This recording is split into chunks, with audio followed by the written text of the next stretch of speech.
네, 안녕하세요. 오늘 강연을 맡게 된 이우건입니다. 다들 아직은 좀 이렇게 낯선 얼굴들인 것 같아요. 그래서 어색하신 표정인데, 직업 상담사 자격증에 관심이 있어서 오신 건 맞죠? 네, 맞고, 직업이 없으신 분들도 계신가요? 혹시?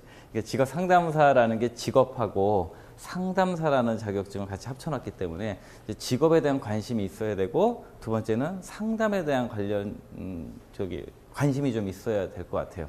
그러면 이제 직업에 대해서도 좀 알아야 되고, 상담에 대해서도 좀 알아야 되고, 그러면 이제 제가 방금 질문 드린 것처럼 내가 직업 생활을 좀 해봤던 분들이 조금 더 유리할 수도 있고, 또 상담 관련된 일을 좀 해봤던 분들이 유리할 수도 있고, 이제 그러한 여러 가지 그 특성들을 갖고 있는데, 오늘 그런 이야기를 좀 나눠보고자 합니다.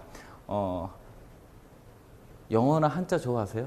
잘 안 좋아하시죠? 제가 지금 화면에 뭐 하나 띄울 건데요.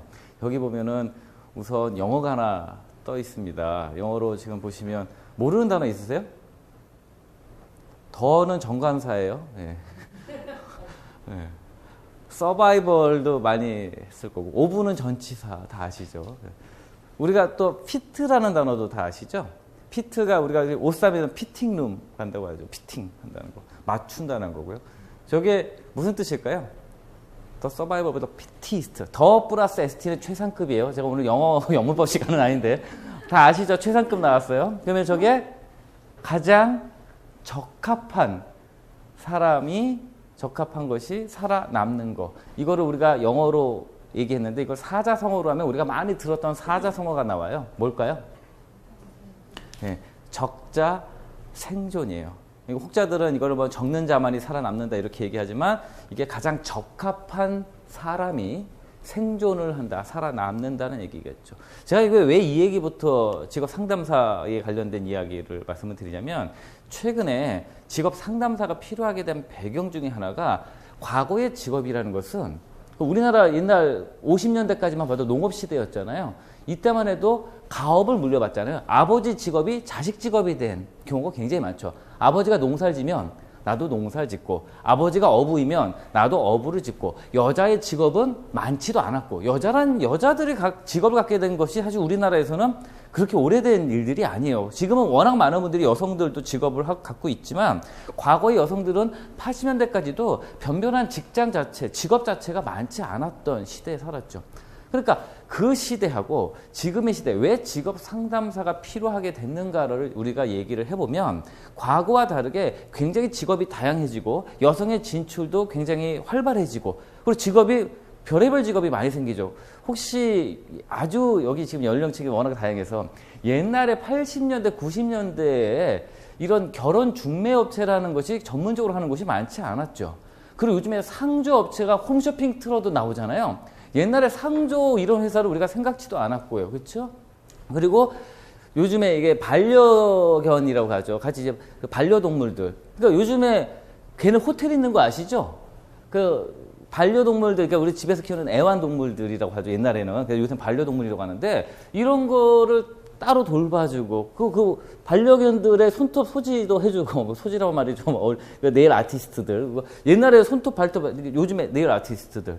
굉장히 직업이 다양해지고 있습니다. 따라서 제가 지금 말씀드리는 이 적자 생존 또는 이 변화하는 환경에 직업이 워낙 다양해지고 있기 때문에, 그리고 없어질 직업들이 있죠. 지금 혹시 여기 계신 분들 중에서 없어진 직업 중에서 가장 먼저 떠오르는 게 자기 나이와 연관될 수 있기 때문에, 옛날에 버스 안내원이라는 직업이 있었어요. 시내버스 타면은 돈을 대신 토큰이나 회수권 같은 걸 받아주고, 그리고 막 이제 이런 거 있었죠. 오라이 막 이런 거. 이제 이런 게 없어졌죠. 직업 중에서. 그 직업이 굉장히 다양해지고 있기 때문에 직업 상담사라는 자격증은 이러한 환경에서 필수적으로 나타날 수밖에 없었던 직업이고, 그리고 앞으로 더더욱 이 직업의 수요는 늘어날 것이다 라는 말씀을 드리고 시작을 하려고 합니다. 그래서 제가 말씀드리는 게, 그럼 직업 상담사는 어떻게 준비를 해야 되는가라고 했을 때 다음 페이지에 질문을 좀 드리려고 해요. 여기 제가 화면을 보시면 사람이 배우는 목적은, 제가 초성만 갖다 놨는데요. 무엇을 히읗, 시옷, 이응, 니은, 기읒을 알기 위해서이다. 그렇습니다. 우리가 배우는 목적은, 특히 직업 상담사가 배우는 이유는 이걸 배워서 나 혼자 만족하는 것이 아니고 우리가 배운 것을 무엇을 할 수 있는가, 즉 우리는 철저하게 현장 적용형 학습을 해야 됩니다. 그래서 직업에 대해서도 뭔가를 학습을 하면 이걸 어떤 직업에 대한 이해, 현재의 고용 시장이라든지 앞으로의 직업이 어떻게 바뀔 것이라든지 이런 것을 알기 위해서 직업에 대한 공부를 하는 거고요. 상담 공부도 마찬가지죠. 상담을 공부하면 이것을 이런 불안함을 갖고 있고 어려움을 갖고 있고 정보가 부족한 사람들한테 어떻게 상담을 잘 해줄 수 있을까? 뭐를 할 수 있을까? 그래서 직업 상담사라는 자격증은 내가 무엇을 할 수 있는가를 알기 위해서다. 이런 걸 우리가 교육학에서 프래그머티즘이라고 해요. 프래그머티즘은 굳이 한국말로 이야기하면 실용주의. 그러니까 배우는 목적이 뭐냐면 배워서 남주는 게 목적이에요. 배워서 남주자. 그래서 직업 상담사는 실제적으로 상담 중에서도 상당히 진로와 직업에 포커스를 맞춰가지고 배워서 남주고 남한테 도움을 주려는, 특히 일에 대해서 도움을 주려고 하는 것입니다. 그런데요, 제가 하나만 더 여기서 이야기를 하고 갈게요. 상담에서 중요하게 보는 4가지 영역이 있어요. 그러니까 보통 사람들이 관심이 있어서 상담을 찾아올 때 4가지 영역이 있고요. 상담에서는 또 이것을 굉장히 중요한 4가지 요인으로 보는 게 있습니다. 첫 번째가 뭐냐면요, 가족이에요. 보통 가족 상담이 많아요. 그러니까 남편과의 갈등, 자식과의 갈등, 또 부모의 갈등, 친척 간의 갈등. 가족이 상담에서 굉장히 자주 나오는 카테고리 중에 하나고요. 두 번째가 뭐냐면 건강이에요. 상담할 때 이제 건강에 대한 부분들도 굉장히 많이 상담에 항복이 되고요. 세 번째가 대인관계예요. 친구 관계, 동료와의 관계. 이게 상담에서 많이 나오는 호소 문제고요. 네 번째가 직업이에요.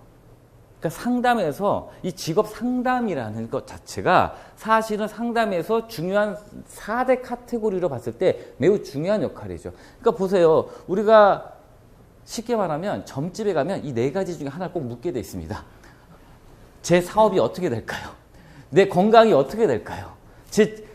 내 와이프나 내 남편이나 우리 애가 어떻게 될까요? 대부분 이런 거잖아요. 그러니까 상담의 4가지 카테고리 중에서 굉장히 중요한 4대 카테고리에 우리가 하나를 담당하고 있기 때문에 상담과 직업에 대한 이 이해가 굉장히 중요하다는 말씀을 꼭 드리고 싶어요. 이만큼 중요한 일을 우리가 하고 있고 우리는 배우는 목적이 뭐냐? 배워서 남주고 배워서 뭘 할 수 있는가를 알기 위해서 계속 공부해야 된다는 말씀을 드리고 싶어요. 그런데 아는 데 있어서 가장 중요한 게 뭐냐면요.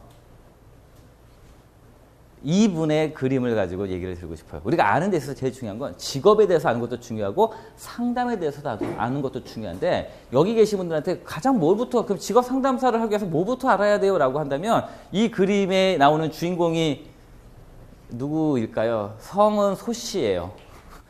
이건 넌센스예요. 소씨인데 이분이 남긴 명언이 있죠. 누구죠? 소크라테스예요. 소크라테스가 남긴 명언이 너 자신을 알라, 네 자신을 알라라고 얘기했어요. 근데 이 말이 어떤 배경에서 나왔는지 모르는 분들이 많아서 이 얘기를 좀 하고자 합니다. 소크라테스가 내 자신을 알라라고 말을 남긴, 그 명언을 남긴 그 전에는 어떤 경험이 있었냐면 소크라테스가 계속 세상의 모든 지식에 대해서 관심을 갖고 공부를 하다 보니까 막히는 거예요. 그땐 뭐 이런 포털이 지식인 서비스가 없잖아요. 백과사전도 없잖아요. 그러니까 자기가 아는 걸 찾기 위해서는 누군가를 만나고 스승을 찾아가야 되는 거죠. 그래서 소크라테스가 이때 이런 결심을 해요. 그래, 내가 아는 게 너무 더 알고 싶은 게 많으니까 이 나라에 가장 잘 나가는 지식인들을 만나러 다니자. 그래서 투어를 떠납니다. 그래서 이분이 지식 투어를 떠나는 거죠. 새로운 지식을 얻기 위해서. 그리고 그 투어를 다 마치고 나서 남긴 말이 뭐냐면 네 자신을 알라였어요. 무슨 얘기냐면 이분은 천문학에서 너무 잘 알고 이분은 수사학에서 너무 잘 알고 이 사람은 뭐 신학에 대해서 얘기를 할 수 있고 이 사람은 물리학에 대해서 얘기하는데 각자 지식은 다 전문가인데 이들이 공통적으로 모르는 게 있는데 그게 뭐냐면 지 자신이더라. 얘는 천문학에 대해서 많이 알고 생물학에 대해서 물리학에 대해서 수학에 대해서 철학에 대해서 많이 아는데 공통적으로 모르는 건 자기 자신이 어떤 사람인지에 대한 진지한 고민은 부족하더라. 그래서 모든 지식인이여 잘 들어. 세상의 모든 삶의 시작은 내 자신에 대한 이해부터 시작하는 것이다. 라고 얘기했던 게 소크라테스가 남긴 배경이에요. 그래서 이와 유사한 게 소크라테스가 그 기원전에 남겼던 그 말이 지금도 그게 통용되는 게 뭐냐면 우리가 직업 상담사 공부하게 되면 나중에 알아야 될 이론 중에 하나가 다중지능 이론이라고 있어요. 하버드 대학의 하워드 가드너 교수가 만든 이론인데 인간에게는 기본적인 지능 외에 기존에 있던 IQ 같은 지능 외에 다중지능, 그래서 이걸 그 MI라고 해요. 멀티플 인텔리전스라고 해서 굉장히 여러 지능이 있다. 그게 맨 처음에 8개로 시작을 해서 지금은 9개, 10개, 11개 계속 늘어나고 있는데 이 다중지능에서도 실험을 해보니까 성공한 사람들이 공통으로 갖고 있는 지능이 있는데 그게 무슨 지능이냐? 자기 이해 지능이다. 나를 잘 아는 애들이 결국은 성공하더라. 이게 이제 가드너 교수에 의해서도 증명이 되고 있잖아요. 그러니까 기원전에 얘기했던 소크라테스의 그 명언이라는 게 정말로 이 직업 상담할 때도 중요하고 우리가 직업 상담사 공부할 때도 어떤 것부터 우리가 알아야 되는가? 내 자신부터 아는 것. 그리고 직업 상담을 할 때도 내담자가 자기 자신에 대해서 얼마나 이해하고 있는가를 아는 것. 이게 굉장히 중요하죠. 자, 이쯤에서 한번 정리하고 갈게요. 직업 상담사가 되기 위해서 크게 2가지 측면을 우리가 투 트랙으로 놓고 공부를 하게 됩니다. 첫 번째가 일단 상담에 의해서 공부하는 게 굉장히 많습니다. 그게 뭐냐면 심리학, 상담학, 그러니까 우리가 보통 상담 쪽에서 심리를 다 공부하잖아요. 그래서 상담, 그리고 교육 심리학, 뭐 교육학 이런 것도 많이 보고요. 이게 첫 번째 파트예요. 그러니까 심리학에 기반을 둔 학습 접근, 그리고 직업 상담사 시험 과목에도 심리학에 기반을 둔 과목들이 상당히 많습니다. 2급을 하시든 1급을 하시든. 그렇죠? 두 번째가 있어요. 직업이기 때문에 HR, 휴먼 리소스, 즉 인적 자원 개발 관련된 분야가 하나가 있습니다. 그게 투트랙이라고 얘기했잖아요. 우리가 직업 상담사를 공부하거나 그 과목을 보면 뭐 노동법도 있고 뭐 이런 것들이 하나는 HR적인 접근이에요. 그러니까 직업에 관련된 트랙은 HR, 그러니까 인적 자원 쪽에 한 파트가 있고 두 번째 이게 상담이기 때문에 심리학 파트로 나눠져서 가는 거죠. 그래서 우리가 일단은 직업 상담사를 시작할 때는 2가지 트랙을 갖고 같이 봐야 된다. 그러니까 하나만 해서도 안 되고 과목도 어쨌든 2개 다 같이 나온다라고 보시면 되고 가면 좋은데 뭐가 문제냐면 대부분의 직업 상담사의 성비를 보면 남성이 많을까요? 여성이 많을까요? 지금 여기도 지금 여성이 많잖아요. 여성이 원체 많습니다. 그런데 이 심리학에 관심이 있는 대상은 남성도 물론 많지만 전반적으로 상담하시는 분들은 여성이죠. 우리 아이가 달라졌어요. 이런 거 보면 주로 나오시는 분들이 여성분들이죠. 여성분들이 공감 능력이 좋고 상담 심리에 훨씬 더 적합한 이런 특성을 갖고 있습니다. 문제는요. 직업 상담사가 된 이유가 사실 더 중요한 거고요. 저희가 오늘 이제 같이 얘기할 뭐 워너비 직업 상담사라는 것도 결국은 직업 상담사 자격증을 취득하는 것이 목적이 아니고 오늘 강연의 목표도 직업 상담사 자격증을 따게 하려고 하는 것이 목표가 아니고 직업 상담사 자격증을 딴 이후에 어떻게 내가 이 직업에 보람을 느끼고 좀 더 입직 과정 이후에 내가 어떻게 좀 더 성장할 수 있을 것인가, 이거의 오늘의 목표거든요. 그렇다면 직업 상담사 자격증을 땄을 때 상담에 대한 공부에 있는 대부분의 분들은 상담에선 다 비슷해요. 여성분들이 많고 거기에 대해서 재미를 느끼기 때문에. 근데 어디서 차별화가 나타나고 어디서 성장의 이 변별력이 생기냐면 HR, 직업에 대한 이해 또는 직업에 대한 전망과 고용시장에 대한 분석, 이런 것들이 갖춰졌을 때 직업 상담사로서 자신의 몸값, 그 자신의 영향력이 달라진다. 그래서 우리는 직업 상담사면 상담에 있으니까 상담만 잘하면 된다라고 생각할지 모르겠지만 기본적으로 나 자신을 아는 건 상담의 영역에 속하죠. 하지만 그걸 바탕으로 우리가 직업에 대한 것들을 잘 알 수 있는 인적 자원 관련된 공부도 계속해 나가야 된다는 말씀을 드리면서 시작을 합니다. 그래서 우리가 첫 번째, 내 자신을 아는 게 중요한데 내 자신을 아는 게 쉽냐? 매우 어렵습니다. 혹시 여기 기혼자 계시면 지금 남편에 대해서 우리가 연애할 때는 안다고 생각했지만 결혼하고 나니까 굉장히 많이 바뀌죠? 이건 남친, 여친도 마찬가지예요. 맨 처음 만났을 때는 이 애가 이런 애 같아 라고 했는데 사귀어보니까 아닌 거예요. 얘 막 경계성 성격 장애 같아. 얘 갑자기 이상해 갑자기 평상시에 괜찮은데 차 운전대만 잡으면 애가 막 확 바뀐다든지, 평상시엔 괜찮은데 술만 먹으면 확 바뀐다든지. 그러니까 우리가 우리 자신을 아는 것, 그리고 가까운 가족이나 내 배우자조차도 아는 것 쉬운 일이 아닙니다. Who are you? 이 얘기를 한번 해보겠습니다.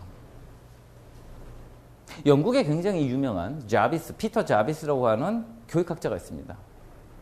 성인학습 이론 전문가인데요. 이 피터 자비스가 영국 시민들을 대상으로 질문을 해봤습니다. 당신은 누구이십니까? 영어로 하면 Who are you죠. 이 질문에 몇 가지 정보가 나오는지를 평균을 내봤습니다. 사람들한테, 우리나라 사람이 아니에요. 영국 사람들한테 Who are you라고 물어봤을 때 맨 처음에 나오는 게 대부분 뭘까요? 누구세요? 라고 하면 자기 이름을 얘기하겠죠. 두 번째, 자기 직업을 얘기하겠죠. 세 번째, 자기가 자기 가족사항. 네 번째, 자기 취미나, 그 다음에 다섯 번째, 거주지 정도를 얘기한대요. 5개를 넘어가는 사람이 거의 많지 않았어요. 뭐예요? Who are you라고 했을 때 낯선 사람한테 나를 이야기한다는 것은 굉장히 쉬운 일이 아니에요. 어려운 일이에요. 그러면 생각해 봅시다. 우리가 직업이라는 걸 갖기 위해서 꼭 거쳐야 될 관문이 2가지가 있습니다. 서류 전형과 면접 전형입니다. 서류 전형과 면접 전형에서 우리가 어떤 역할을 하게 돼 있습니다.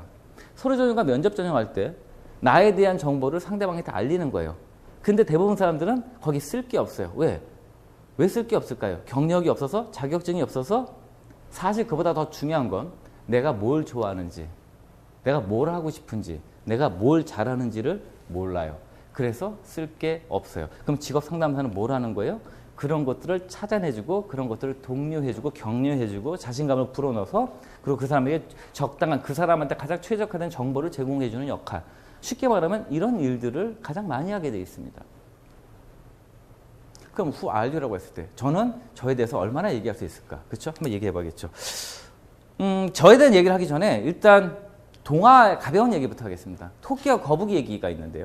이 이야기는 제가 썼던 다른 책에 제가 썼던 내용인데 이게 모 대학의 논술고사 지문에도 나올 정도로 상당히 소재 자체가 좀 참신했다는 얘기를 들었던 책 내용입니다. 토끼와 거북이가 재경기를 합니다. 2번째 경기. 그래서 거북이가 불안해요. 난 이번에도 토끼를 이길 수 있을까? 첫 번째는 토끼가 잠을 자서 내가 이길 수 있었는데 2번째 경기도 이길 수 있을까? 거북이가 나 자신을 어떻게 이해하고 있었냐면 얘가 이렇게 이해하고 있어요. 나는 매우 성실해. 나는 오래 살아. 나는 꾸준해. 이런 강점으로 자기 이해하고 있었어요. 2번째 경기에서도 꾸준하고 오래 살고 그 다음에 성실하면 토끼를 이길 수 있을까요? 이길 수가 없습니다. 2번째 경기에서도 거북이가 토끼를 이기려면 어떤 방법을 쓸 수 있을까? 이게 제 책에 나왔던 내용이었어요. 진로 상담 측면에서, 직업 상담 측면에서 본다면 거북이가 2번째 경기에서도 토끼를 이기려면 자기의 강점을 재발견해야 돼요. 나는 성실하거나 꾸준하거나 오래 사는 이게 아니고 자기 강점을 달리 발견해야 돼요. 나는 다른 동물들에 비해서 산과 바다를 다닐 수 있는 강점이 있네? 그거에 따라서 자기 강점을 이해했으면 어떻게 해야 돼요? 이거를 진로 설정을 하는 거예요. 토끼하고 2번째 경기할 때 토끼한테 이런 얘기를 할 수 있어요. 토끼 일로 와봐. 그러니까 첫 번째 경기는 너한테 유리한 산에서 했어. 그치? 인정하지? 근데 2번째 경기는 공정하게 좀 하자. 어떻게? 너한테 유리한 산을 50%만 코스로 놓고 나한테 유리한 코스가 강이거든? 나에게 유리한 코스 50% 강을 넣고 경주 코스로 하자. 이러면 토끼는 강을 건너려면 삥삥 돌아서 가야 되기 때문에 거북이가 이길 수 있어요. 이게 뭐예요? 자기에 대한, 자신에 대한 재발견이에요. 직업 상담사라는 것은 그런 역할을 하는 일들이 가장 많아요. 내담자가 왔을 때 이 사람의 강점을 재해석해주고 재발견, 디스커버 해주고요. 다시는 이 사람이 갖고 있는 왜곡된 자기 이해도 다시 올바르게 잡아주는, 즉 심리적으로 자기 이해가 잘못된 분들도 계세요. 즉 어떤 경우가 가장 빈번하게 나타나냐면요, 부모의 양육 태도에 의해서 자기의 강점이 제대로 발견되지 못한 친구들이 있어요. 가장 제가 기억이 나는 사례를 하나 말씀드리면, 형제인데 형은 공부를 너무 잘해요. 그래서 형은 의대를 다녀요. 동생은 노는 걸 너무 잘해요. 그래서 그냥 대학을 갔어요. 그 동생은 어때요? 형에 대한 이 자격지심이라든지 열등감이 있어요. 그 부모가 어떻게 해요? 형은 공부를 이렇게 잘해. 그 형을 항상 칭찬해줘요. 동생은 어때요? 자기에 대한 이 위축이 있는 거죠. 나는 부족해. 근데 이 친구가 의대는 못 갔지만 그 수도권에 있는 대학 갔으면 잘 간 거잖아요. 충분히 4년제 대학 갈 수 있는 실력인데도 형하고 비교가 돼요. 그래서 자기가 항상 부족하다고 생각하고 난 머리가 나빠. 누구에 비해서? 의대 다닌 형에 비해서. 이게 왜곡이에요. 자기에 대한 왜곡이에요. 반대 경우도 있어요. 부모가 공무원이에요. 둘 다. 어떻게 해요, 자식한테? 어떤 직업을 선호할까요, 자식한테? 너는 공무원 가야 돼. 엄마 공무원, 아빠 공무원이잖아. 너 공무원 가야 돼. 그럼 얘는 공무원이라는 생각을 계속 하고 살아요. 근데 이 성향에는 항상 일탈을 꿈꾸고 있어요. 나는 저기 낭만 고양이 그러면서 진짜 생선가게 털려고 하고 맨날 이렇게 어디 낭만 고양이 같은 진짜 이런 생각을 할 수도 있어요. 이게 왜곡이에요. 부모의 양육 태도. 이런 내담자가 올 수도 있다는 거죠. 또는 매우 심각한 심리적 문제를 갖고 있는 분들도 계세요. 특히 성에 관련된. 어린 시절에 성폭력이나 또는 특히 아버지로부터의 성폭행을 받았던 여성분들이 남성에 대한 심각한 인지적 왜곡을 갖고 있을 때가 있어요. 이런 분들하고 만날 때 이분들에 대한 다양한 상담을 통해서 새로운 직업과 진로에 대한 희망과 목표와 꿈을 갖게 하는 게 직업 상담사의 또 역할이기도 합니다. 굉장히 다양하죠. 그러니까 제가 말씀드린 게 자기에 대한 이해를 지금 우리가 소크라테스 얘기부터 지금 꺼내서 지금 오고 있잖아요. 나에 대한 이해가 왜곡된 경우도 많고 재발견해야 될 경우도 있습니다. 그러기 위해서 중요한 게 뭐예요? 직업 상담사가 그 직업에 대해서 정확히 알고 있어야 돼요. 그 직업에 대해서 모르고 있으면 상담만 하다 끝나요. 직업 상담은 안 되고 그냥 심리 상담하다 끝난다는 거죠. 그래서 직업 상담사는 사실은 직업에 대해서도 상담에 대해서도 다 알고 있어야 된다라는 말씀을 드리고 싶습니다. 그래서 토끼와 거북이 얘기해 봤을 때 거북이의 강점은 21세기 거북이의 강점은 아까 얘기했던 것처럼 성실하거나 꾸준한 게 아니고 거북이의 강점은 뭐예요? 물과 그러니까 바다와 산을 다닐 수 있는 융합형 동물이죠. 그런 동물은 없죠. 걔가 그게 강점으로 알고 있는 순간 얘는 인생을 달리 설계하겠죠. 제가 다시 정리해서 얘기할게요. 사람의 일생에서 중요한 4가지 카테고리가 있다고 아까 말씀드렸죠. 첫 번째가 가족, 두 번째가 건강, 세 번째가 친구, 네 번째가 직업이라고 했어요. 그 직업을 갖고 있느냐 없느냐 또 그것이 만족하느냐 불만족하느냐에 따라서 자기 삶이 달라져요. 그래서 매우 중요한 이야기를 들었던 게 우리가 그걸 하기 위해서 중요한 건 나에 대한 재발견, 나에 대한 이해가 매우 중요하다는 말씀을 드리고 싶습니다.